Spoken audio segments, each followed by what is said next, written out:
What's up guys, and welcome to this video. Today guys, I will show you how to use One4All card on Argos.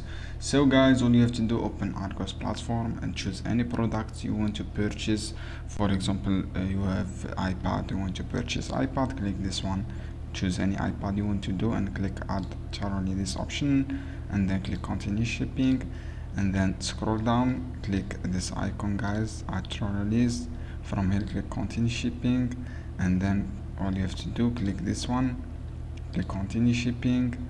After that guys, all you have to do, choose from here your credit card or debit card. You see all the payments here, and after write all the address details, click a credit card and click pay with credit card option, as you can see here on the screen.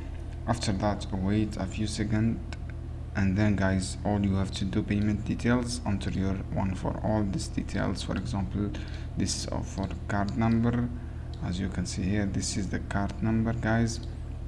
This is the one you can apply from here, and then this is your CVV option. This is CVV, as you can see here, paste from here and click pay now. This is how you can do, friends.